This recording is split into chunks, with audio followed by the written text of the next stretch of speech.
Hello, everybody. Welcome to episode 15 of Realtor Reputation. I'm Apryl Lopez. And I'm Shannon Howard-Bisordi. Welcome. And we are so excited that you're here with us today. We're kind of nearing the end of what we're calling our first season. Shannon and I decided that we would like a summer, I guess. Well, I think we just have different vacation plans. And it goes, I think, really fast because the world is like so weird the way that now school is, out in the end of May, beginning of June. And then they go back, August 8th and 10th. So it's like we only really have 12 weeks. Yeah. So I think it's just like all of our vacation plans. Totally. And we'll have some special little things here and there that we'll share, but we're excited to, when we get back to school, we'll hit back on season 2. Absolutely. And as you all know, we also sell real estate. So I get busy in the summer. Oh, this is our busy season for sure. And I think this year, I think we talked about it in previous episodes, we're back to like the traditional trajectory of real estate sales where it used to be, spring, summer, kind of into maybe September-ish. And now I feel like we're back to that because COVID, it was sort of all year round. Right. And then that was crazy. And kind of like the May has just been wild. I mean, like the wild, wild west with multiple offers. That's a good way to put it. The wild, wild west. Yeah. I was like, had to like sharpen my pencil and like get out there and find out like how far things are like going over per price range, like doing a lot of analytical studies. And I know. And I actually feel so bad because I'll pull comps and I try to advise my clients the best way possible as far as where we should go in for offering and kind of like an estimate. And I'm like, the comps aren't doing us anything right now. No, and they're all over the place. And, also we've talked about like the pricing of things. Like, are you starting, way lower than you should versus like fair market value? So then is it really 100,000 you have to go over instead of, 50 or 25,000? So it's really hard to say like, oh, hi, let's rate your first offer. And now you have to go, 50,000, let alone now you have to go $100,000 over the ask price. If you can. Yeah, if you can. Because that exceeds their budget most Well, it times. does. And I think that's what gets like frustrating is because, we set up searches for certain parameters. And then if, they think they could afford a house and then you have to go way over, then they're really starting down in this level. So that's exactly right. And then there's other houses that are just like sitting there. Oh, I know. So it's really strange. Yeah. Yeah. So that's the world that we're living in real estate. But in exciting news, I say let's talk about our mom moment of the week, because my mom moment of the week has really just been watching TikToks and Reels on the Paris launch of the Eras tour. I mean, I have the newest like Rolling Stones because I try to collect these little like magazines. I haven't seen it yet. And it's pretty. I just got it yesterday. I haven't really read it, but she's such a badass. Oh my God, such a badass. And like the way now I'm like jealous because I, saw the Taylor's 1.0 and now they're saying this is like 2.0 of the Eras tour. And I feel like her new costumes, like have you been watching all that?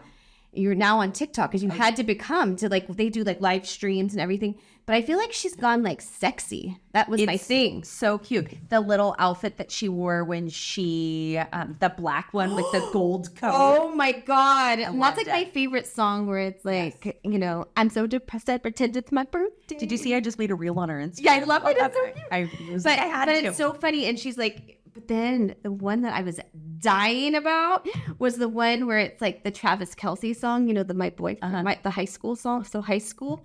And then they do this like, full throttle. And then she does these like sexy moves where he's touching me like, and I was like, whoa, like she's really like getting into it. Like she's usually not like, I mean, she does her little moves and her little, cute little shimmies.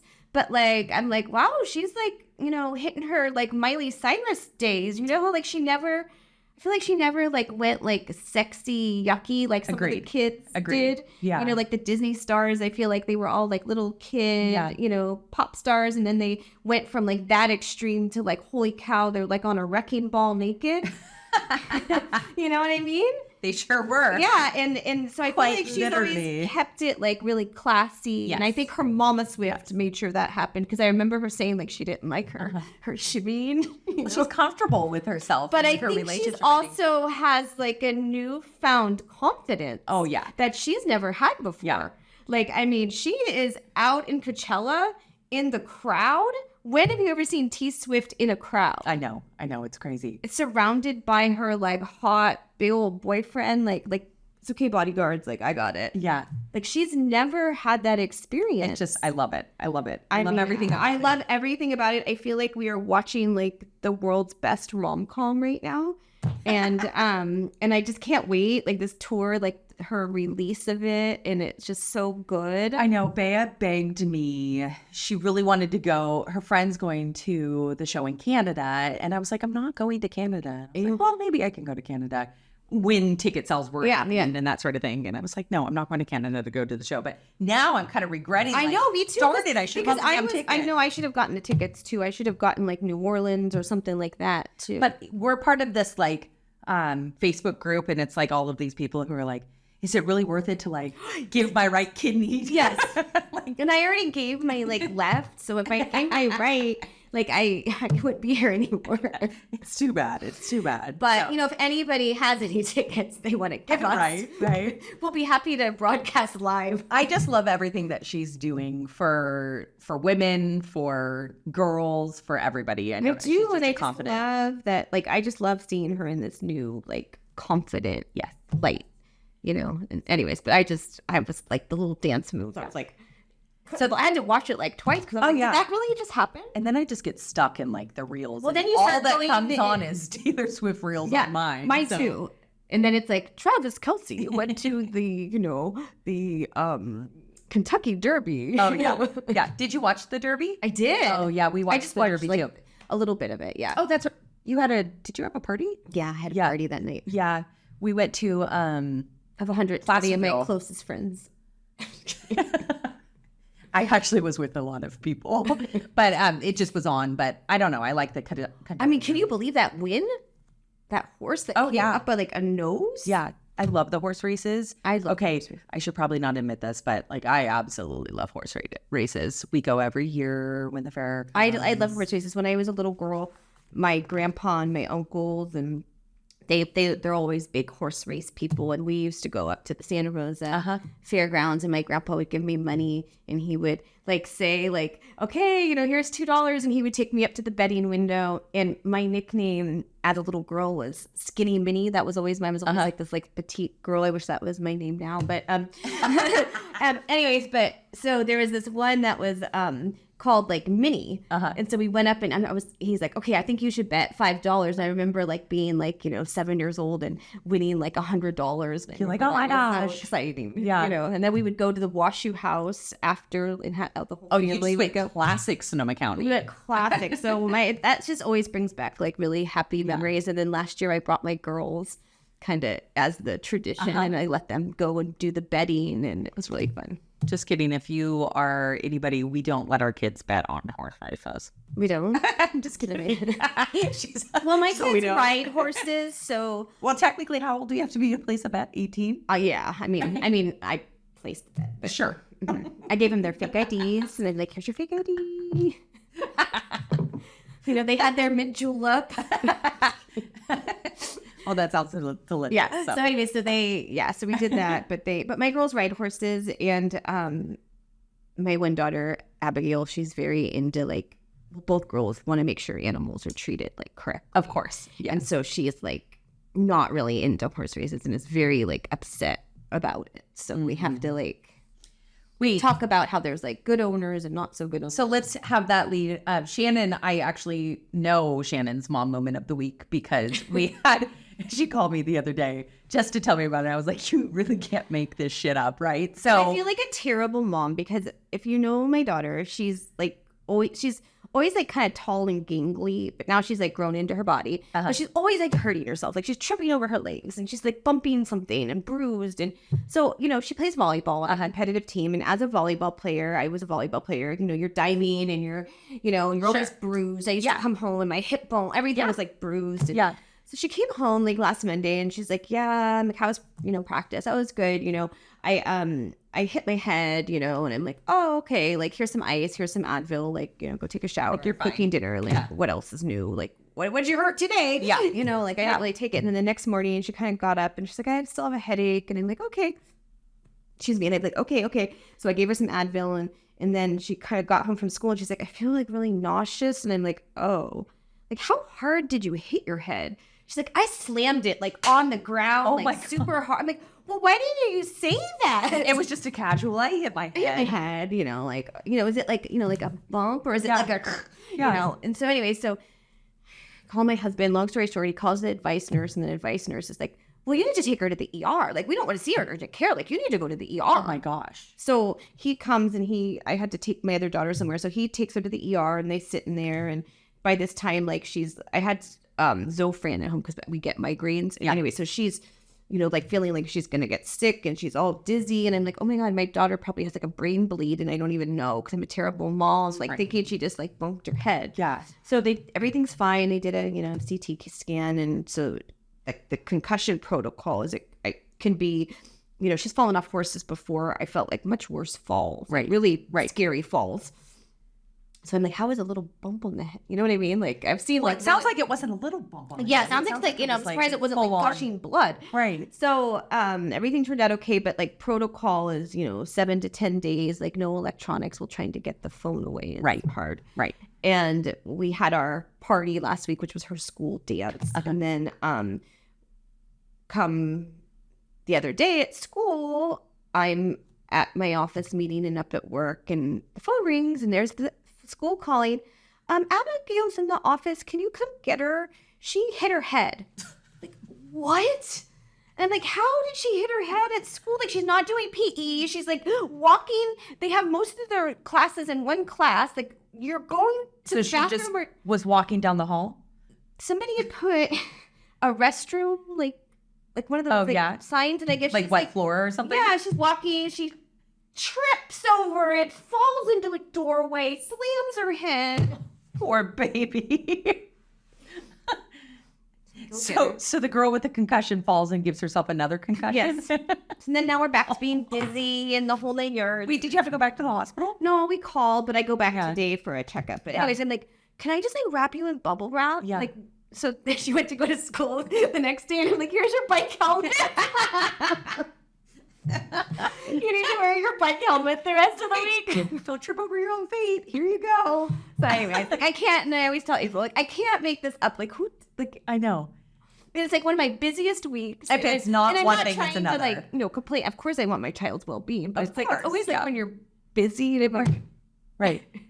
My husband hates it because I'll be busy and I'll be like, honey, you go do it. And he's like, well, it's like flip a coin, right? Like whose turn is it? It is. And it's hard because, I have the flexibility in my job where I'm in my car all the time. So my husband sees that as you're fine. You've got time. Well, and we make our own schedule. So you must not be working. Well, I get that so often. He's like, you're not busy. You're fine. And I'm like, okay. Does your husband ever ask you, wait, so what'd you do today? I'm like, oh, I went to the spa. Right. No. And, I get it. He works a job. He sits behind a computer and he has to go on site sometimes. Fine. But he takes it as, oh, I could just pick up the kids in E-Town and then I can just go do that. And I'm like, oh my goodness. Yeah. So then anyway, I can preach to the choir on that one. I just don't want to like go back to the doctors anymore. Yeah. Over it. Hey, I had that whole neck thing. Yeah. You look like better. Thank you. I am. Drugs helped me. Steroids is what it was. But I have a bruise on my spinal cord. I don't know how that works. Did you trip and fall into a wall? No, I was doing something even more basic and I just like threw my head back and I was looking up at the ceiling on a punch walk. Oh, like literally that's what I was doing. I did nothing. Oh, so anyway, let's go on to our next section, which is our Swiftie sell of the week. And I think this is just going to be a good conversation because it's kind of the talk of the town. We love a good talk of the town. We do love a good talk of the town. So it was actually highlighted, if you know Robbie and our Santa Rosa. Yes. He goes, oh, did you hear about Chris Pratt? And I was like, I love that he's like giving content. I know. And I was like, thanks. I'm going to use that for next episode. So thanks, Robbie. Shout out to you. But Chris Pratt, he's what, on the Avengers, right? The Avengers? Yeah, Avengers. He's a celebrity. He bought a off-market $12.5 million mid-century modern home that it wasn't an historic, but everybody said they wanted to deem this like a historic home. So it was wanting to be registered to be made historic, but it had never gotten. I guess it was designed by a famous architect. Okay. Like it's been there for in mid-century, right? So it's been there for years. It was just, most people love a good mid-century home. Oh, right. Yeah. Well, he bought it off market for $12.5 million, and he completely demoed it, and he is with wrecking balls and bulldozers. Oh yeah, and, like not even like a wall. Fenced it off to keep the mad out of it, because people are like, "What the heck?" Picketing? Oh, I don't know if there's picket signs, but people are pissed. We'll put it that way. And he hired a contractor. He's building a modern farmhouse style mansion. That's way different. It's way different. But him and his wife are just getting bashed for it. Oh, in the mid-century, just to give you a few details, it was a 5-bedroom, 3-bathroom, just under 3,000 square feet. Like, this was a great, gorgeous home. Yeah. That you could have put some love into. Lloyd Webber. So my question is, how do you feel about a few different things here? Just demoing, and I mean, don't get me wrong, everybody loves these modern farmhouses and these big, beautiful mansions, but how do you feel about this? Well, I think there's a couple things. Like, one, I think what's weird is like when houses don't fit the neighborhood. Does that make sense? Yes. So like I think of like Coronado, like for instance, like my aunt and uncle live in Coronado, and Coronado is like a beach town, and there was all these like little cottages and, cute like beach houses. And then many years ago, like 20 years ago, people started buying these lots and then building like these huge McMansions. Right. I call them. So like you have like this little tiny, ranch 3-bedroom house, and then you have a McMansion, and then next to it you have like a duplex. It just looks out of place. It looks out of place. It just looks out of place. And it looks like I don't know. And I kind of think like sometimes demoing houses depends on the architecture style, right? Yeah. So there's some that you just need to light a match and call it a day. No, totally. But I think when something's like special, like, or as people sometimes the homes just are not worth putting in the work into it. Yeah, like, that's very true. And maybe that was the case. We don't know Chris Pratt's story. For $12.5 million, there's somebody who had lived there for 30 years. So I'm sure it was dated. Yeah, but he probably just wanted the land and the location, and he was going to build what he wanted to build. And if it doesn't, the thing about like historic heritage homes is, in Petaluma and Santa Rosa,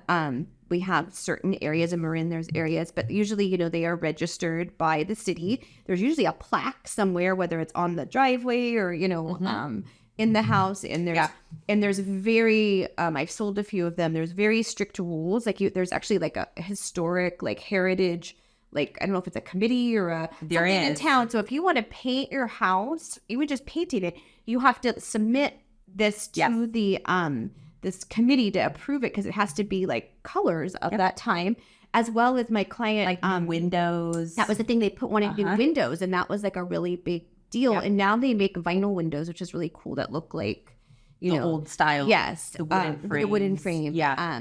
But it is, I will tell you, like personally, it can be really heartbreaking. My husband and I, we restored with our heart and soul a house in the McDonald district in Santa Rosa. It was a labor of love. It was like a fraternity house. I love that area. The 30s, but then the upstairs there was like some add-ons. It was really weird. But long story short, we tried to restore it back to its kind of 1930s with like our picks that we did, this little tiles and like everything we did, so it looked new, but it looked, within the era.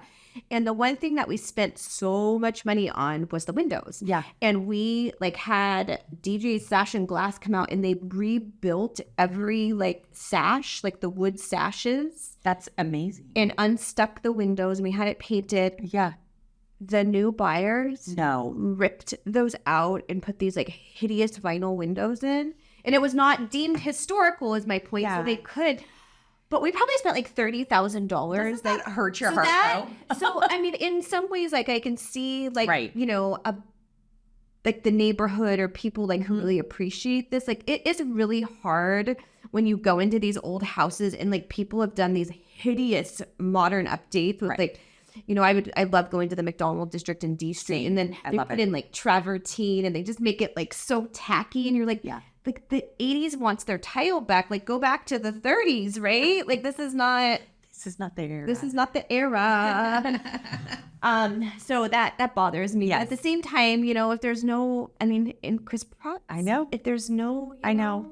But, you know, everybody's going to go through that. Like, I've put the labor of love in all of my homes because my husband and I believed in that sweat equity. But, and then you go in, like, say it gets sold, and you go in and you're like, oh, they changed everything. And you know how much time. I know. Or like money. that special mirror, like I picked that out. I loved it. It's just hard because there's so much, like, heart in it, I guess. And I think, like, sometimes it's like, you know, like the money. I remember, like, thinking we weren't going to, like, sell our house up there, and we did. And, like for the first time ever, I remember going to, like, Restoration Hardware. We redid our primary, you know, bathroom, and I, like, picked everything from, like, the sinks to, like, the mirrors to, like, you know, you could get the knockoffs, you know. Yeah. But, like, everything was really nice. Right. And I just remember thinking, like, I hope they don't change that. It's a lot of time and a lot of money.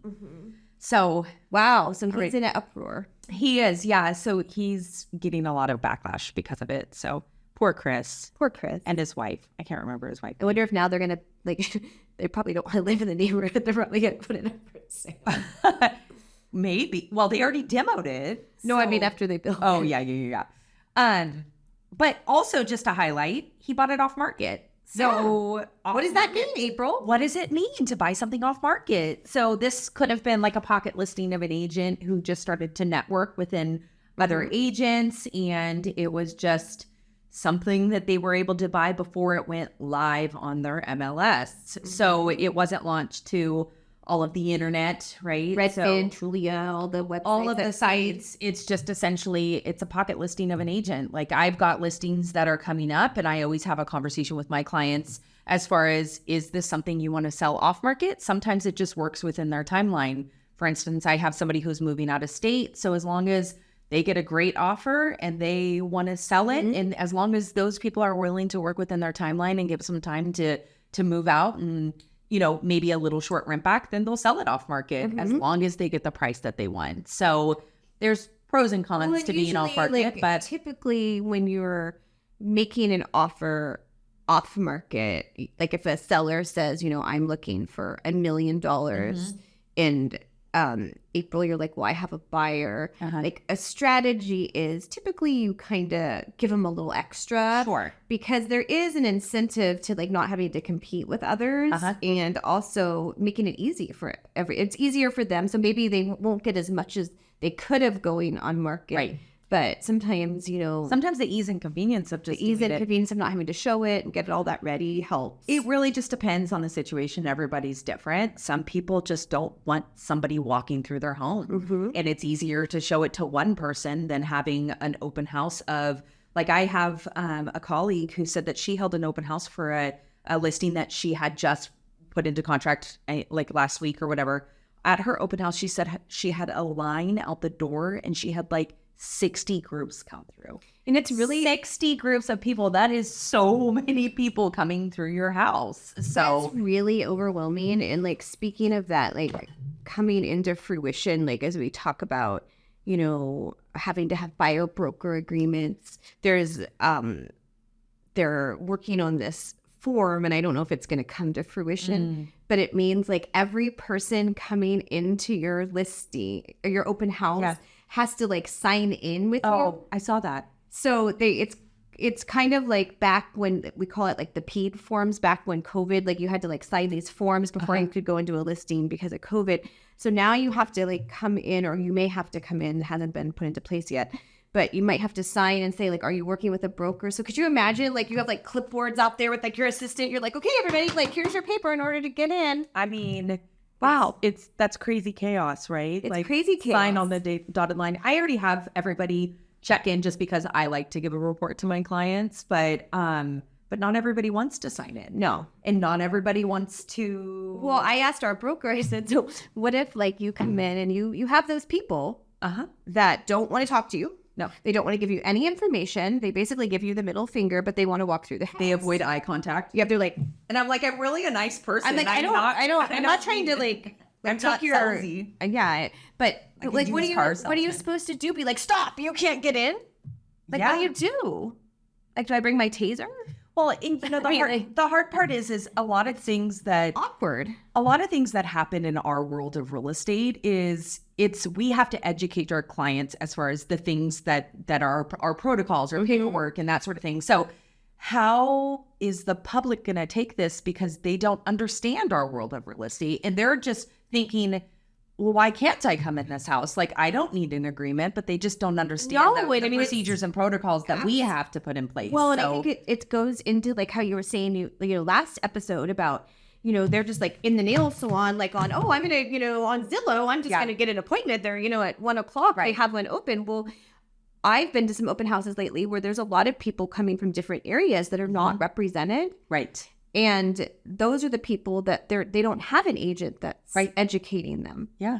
You know, they're just going, you know, off the internet or whatever they see. So those are sometimes the people that have the problems because they just don't understand. And I think the other hard part is there are agents we're really, really lucky at our brokerage to have like, you know, our Jennifer Stutman, our attorney kind of teach us, and we get the stuff way before it goes into place. Right. But, there's other brokerages that don't, or they may not. So, you know what I mean? It's nice if the whole community can come together and if everybody educates and does it.